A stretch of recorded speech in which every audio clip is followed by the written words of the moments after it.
iHouse treasures the relationship that we have developed with the United Nations Association East Bay chapter over the years. And we are so glad to be able to host this event here annually. I am also very appreciative of the fact that you are even here this evening, especially given the fact that there is a competing event of some magnitude going on across the bay at this very hour. I want you to know we do have a big screen television set up in the Great Hall where we had our social hour in advance of this dinner. And if you feel compelled to sneak out to check on the score, we certainly won't hold it against you. In fact, we might even join you.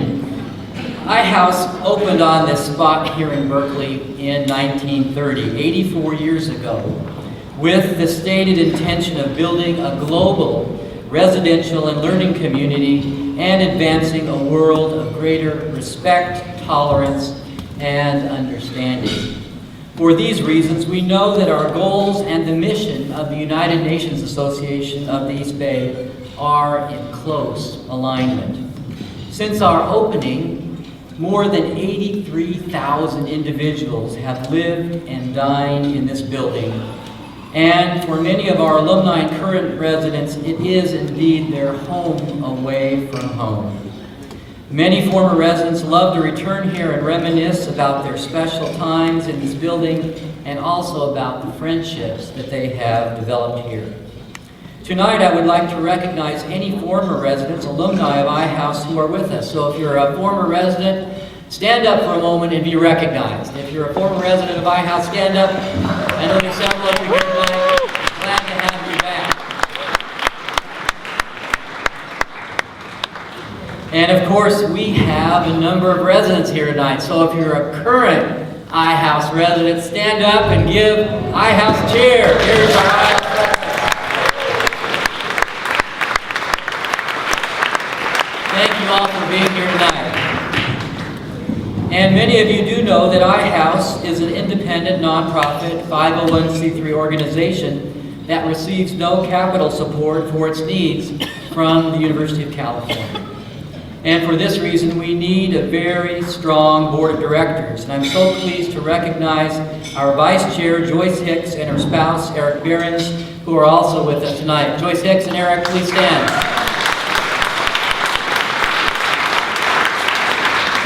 Our board of directors is clearly what makes us strong.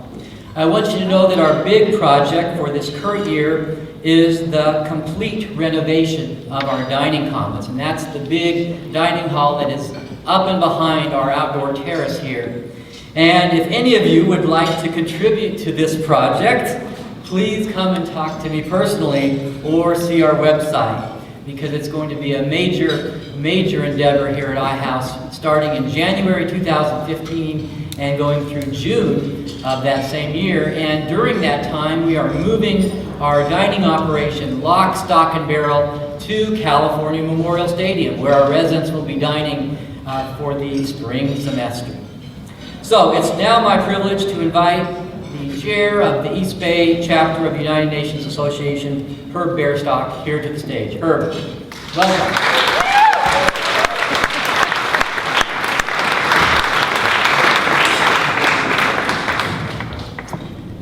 Well, thank you very much, Hans.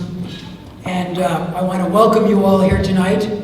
I want to thank all the people from the International House, the administrative staff, the program staff, in particular, Lillian and Larnie and the team. They're the ones who we've had a partnership with for 10 years in this wonderful facility to make these parties very special.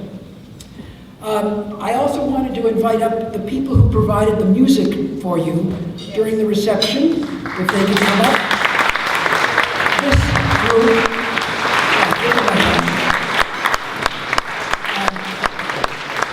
This group includes 3 people who came all the way from Algeria to be with you tonight.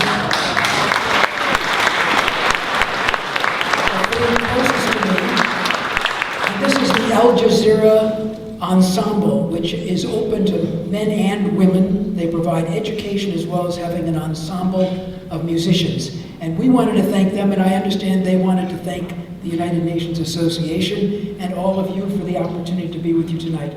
We are so thrilled that they've come here to be with us and to give you this special international flavor at an international house. Thank you.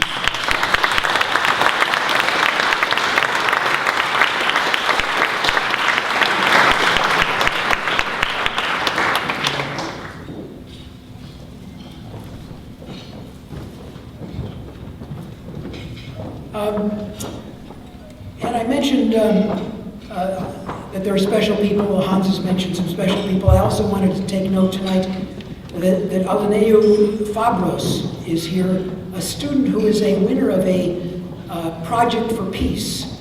She's a resident here. Is she here? I think she's back somewhere. This is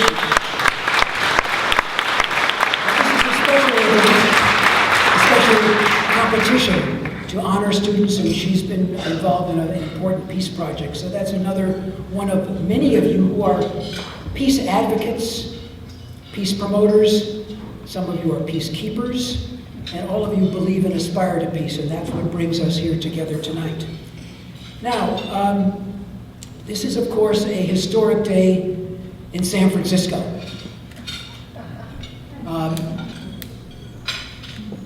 And it's because of them. And the score is 2-0 in the bottom of the fifth. And I have a great deal of agreement with Hans, but we're not going to let you go out. We will keep you up to date on the score in the course of the evening. So you will not be forgiven. And if we finish before the 9th, you can go watch there. But I am very glad. I'm sorry you couldn't get tickets for the Giants game, but we're really happy you're here tonight with us. Let's go back just 1 second, too. This is a happy birthday event for the United Nations' 69th birthday, since it was created in 1945.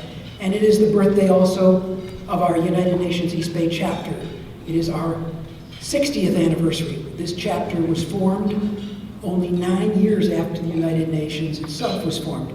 So I would like to invite you to join me in saying a happy birthday for the event and to each other. Happy birthday. Happy birthday. Once again together. 1, 2, 3. Happy birthday. Okay, thank you, because you are all part of the United Nations, all the peoples of the world. And that's something to be very proud about. So going ahead, that's the other reason it's a historic day in San Francisco, because we are celebrating this 69th anniversary since the charter was signed. Our evening program tonight is UN Day. And I'm going to start with that, and then we're going to explain a little bit more about the peace theme, which is the theme of the evening, not just peace, but human security. And then we will have a traditional, very important part of our program.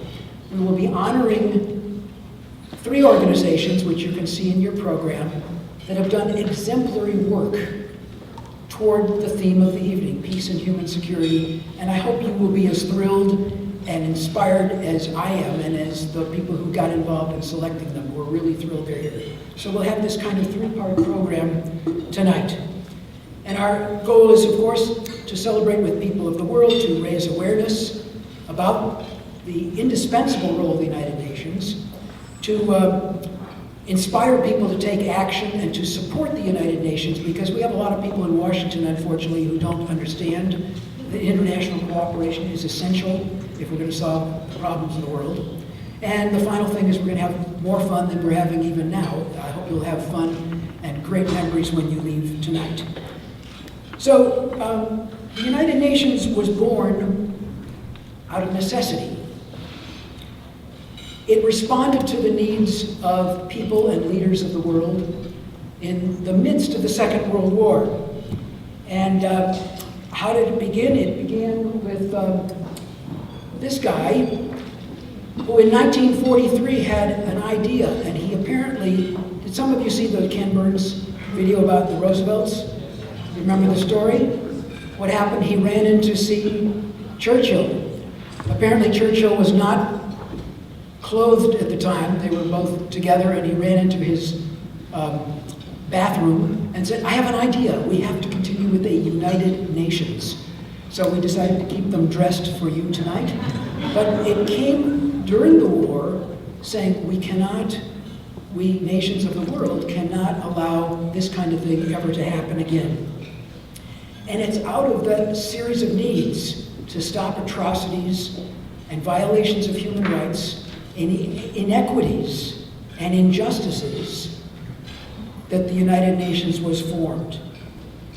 And they came to some place afterward, to San Francisco. This is a picture from the time when they were welcomed in San Francisco, when all the delegates from the 50 countries got here. You know now it's 193 member countries. And that led to the signing of the Charter.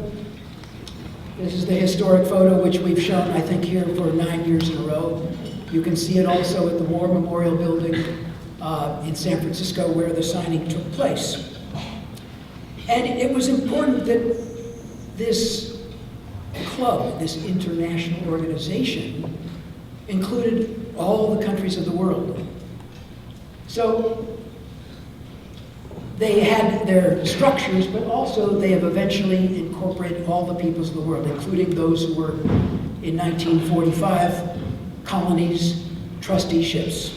And it's very important that this organization, if it is to be effective and to respond to the needs of all the people, of course, is inclusive.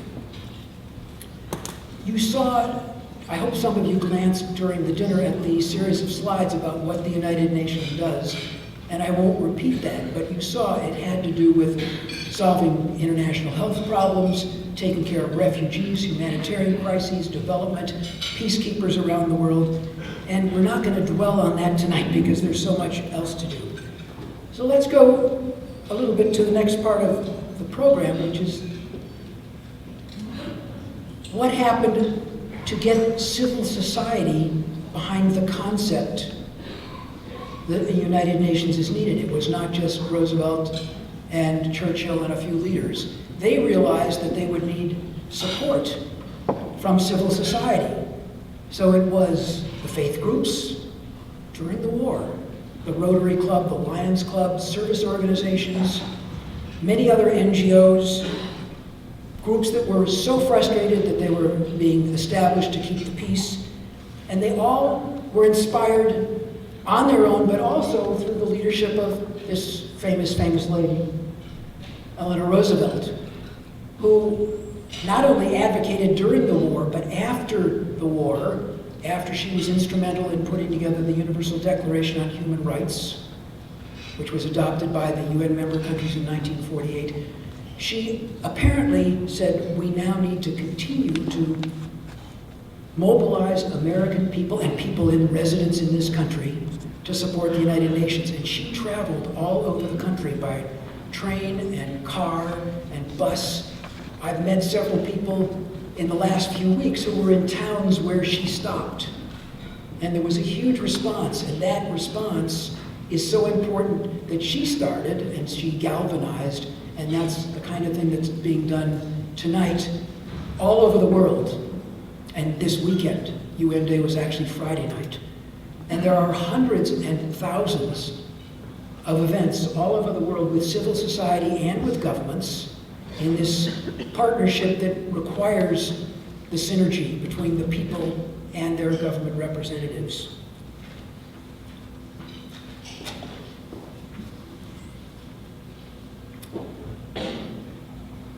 So,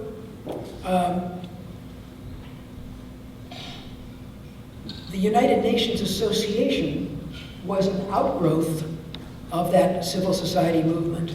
And here is a brief history of the growth of the, I think we're a little bit ahead.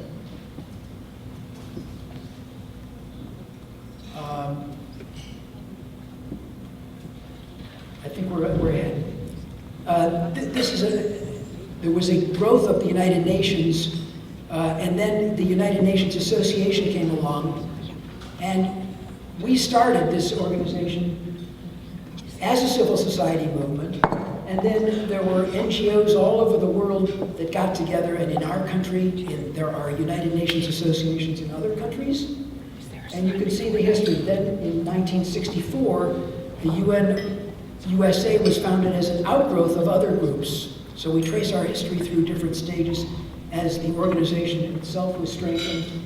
And then Ted Turner made his famous pledge of $1 billion at a gala dinner that the United Nations Association organized. And that led to the establishment of the UN Foundation. And a couple years ago, the UN Association merged with the UN Foundation to make the largest grassroots organization in the country that supports international cooperation as a means to deal with our problems, as well as the most vocal group that feels the United Nations is indispensable as an instrument of the international community to deal with those international problems.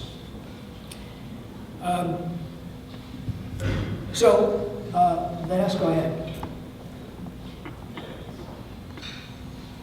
So the UN Association in the East Bay came out of this movement, and we have a video briefly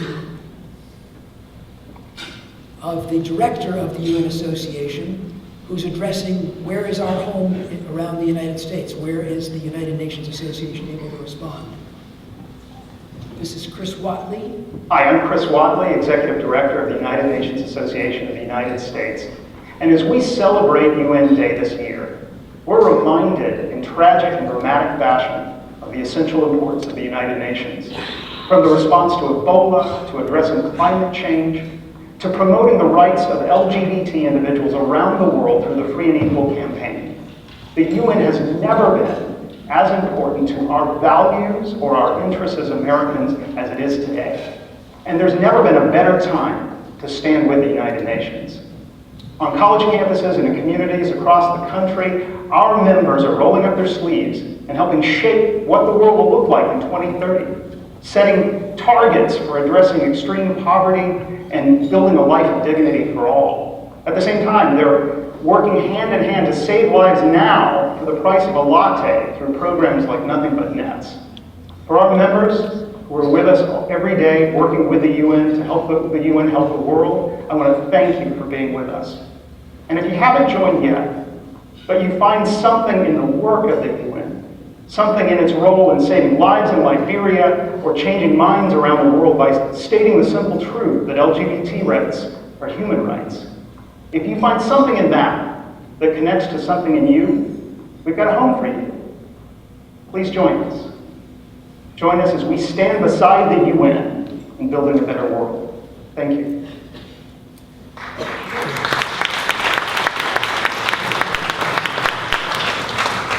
Chris Whatley is the executive director who's based in New York, in Washington, and has been in New York, and they had the big gala dinner. The Secretary General was at that just a couple of nights ago, as well as a lot of leaders. So he is not able to travel around the country, but he came this way and he sent this kind of a video for us. So he's talking about this home and welcoming people into the home of the United Nations Association. So as I was saying in transition, this is our 60th anniversary year too. We're very pleased. Let me go flying through the history of the chapter in the context of what happened. Initially, this was organized by citizen groups. They were organizing activities, and then they set up committees on a more permanent basis. It started in Albany and another group in Oakland. Berkeley joined into that group later. And then there were information centers set up, first in Albany, and then there was one in Oakland, and then Berkeley set up its own. On the 20th anniversary, the Secretary General came to honor the celebrations that were organized here in the East Bay chapter. And in 1966, the beginning of a tradition was established. In Oakland, there's a flagpole. It was the first place where the UN flag has been flown in the Bay Area, ahead of the flagpole in San Francisco. And for every year since 1966, there has been a flag-raising ceremony of the UN flag and different festivities around that. You can see that that Arthur Goldberg, who was the U.S. ambassador, came to that celebration of the 20th anniversary. You can see eventually then that the UNA East Bay was formed to consolidate. the various groups that were around here. And then we had the 50th anniversary for an all-day festivities in Oakland. And on the 60th, there were 3 big events. There were 1,000 people assembled in Alameda of all ages, celebrating the UN and the Millennium Development Goals. It was an incredible, tear-jerking event. The city had not seen 1,000 people at a serious and commemorative event like that ever. The mayor was crying. And also there was a special orchestra session that Carl Mettinger set up. Special concert. Carl, if you could raise your hand too. And Mark was involved in that, for that special anniversary session.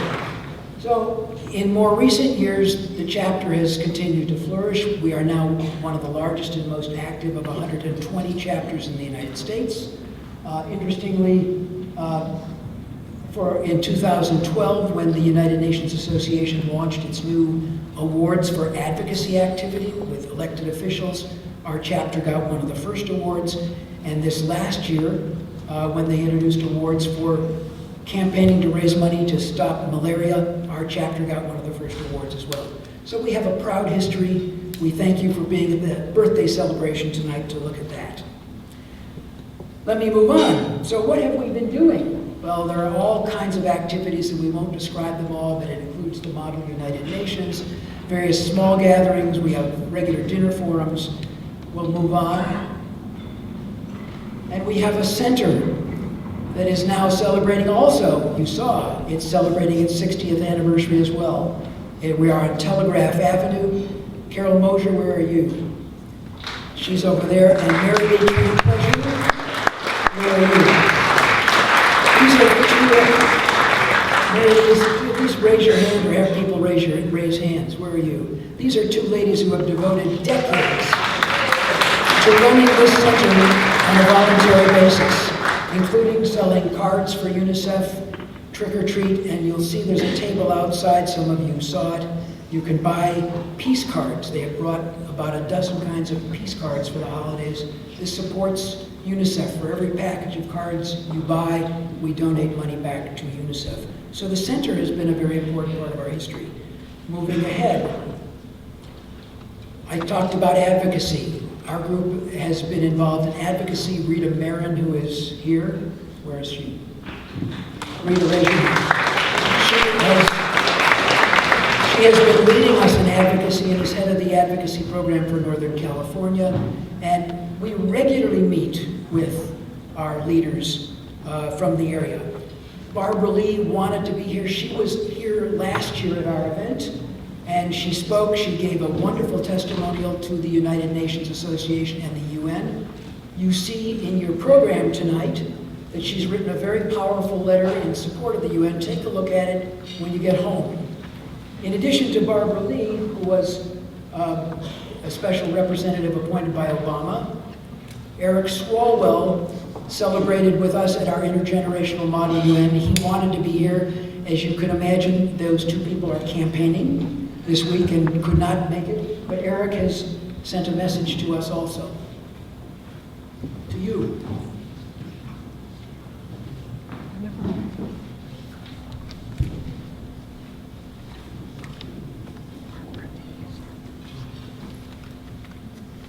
Hello, I'm Congressman Eric Swalwell, representative for California's 15th Congressional District, and it's an honor to address you this evening as you celebrate UNA USA East Bay's 9th annual UN Day celebration and the 69th anniversary of UN. Established in 1945 following World War II, the United Nations strives to promote international cooperation to achieve peace. We reflect on and discuss this year's theme, peace and human security. It's imperative that we keep in mind the goals enumerated in the UN Charter, signed 69 years ago in San Francisco.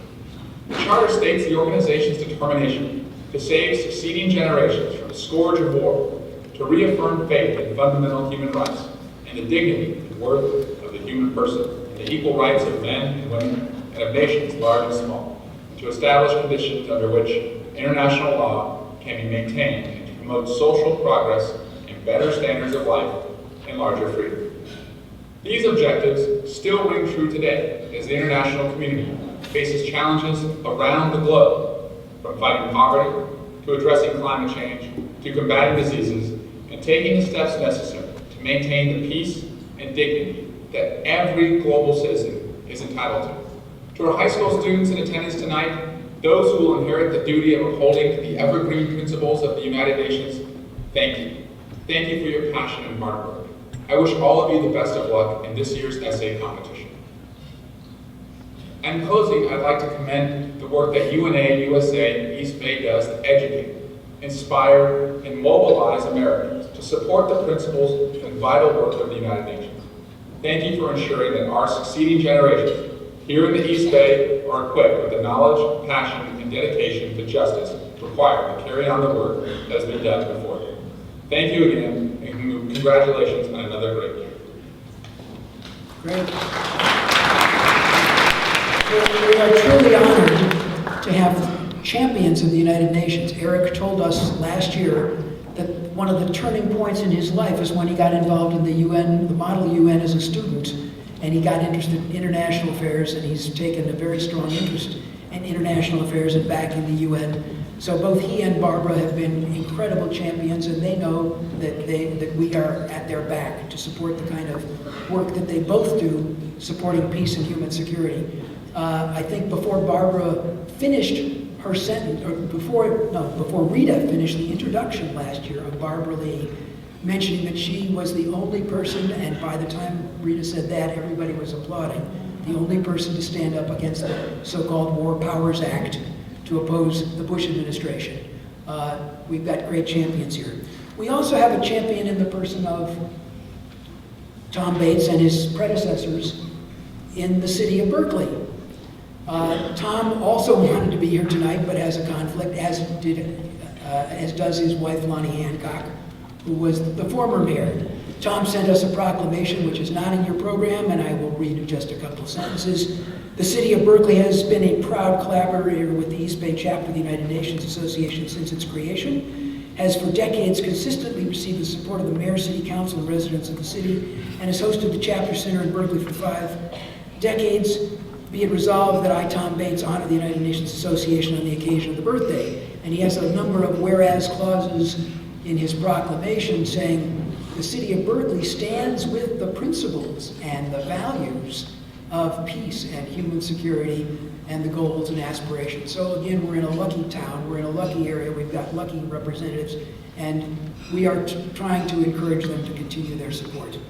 I thought you should know a little bit about this flavor that makes the stature of the United Nations Association and our mission and our advocacy challenges so important. We ain't Texas, we ain't Kansas. Those folks have got a real battle to try to persuade their elected officials. So having champions who will stand up for the budget, who will stand up for peacekeeping, who will stand up for peace is a very important thing, and we're proud of that. Okay, the theme tonight. We're at the next part, and we're going to move on. I hope you're still with me. Yeah, okay, breathe with me. So, recalling the Charter and the first clause in the preamble of the Charter about peace, the UN is playing a unique, an indispensable role in many ways to keep the peace. In your program, some of you opened it and saw the list of Nobel Peace Prize winners, 29% of whom come from either having worked at the UN in a key capacity, or it is honoring different UN organizations. They're going to run out of UN organizations. And it shows the dimensions of what the United Nations was called upon to do by the governments of the world to fulfill those needs, whether it's humanitarian support or UNICEF or peacekeeping or the group that's been involved in getting rid of the chemical weapons from Syria or UTANT or some of the other secretaries general. So it's been a storied history of even the Nobel Prize winners saying we recognize the breadth of what the UN is trying to do. And that's an interesting combination to find out how the UN is regarded in that way, not just by us. But it is a theme, and it shows the the synergies and the linkage between so many different parts of human aspiration, human security, human development, and peace.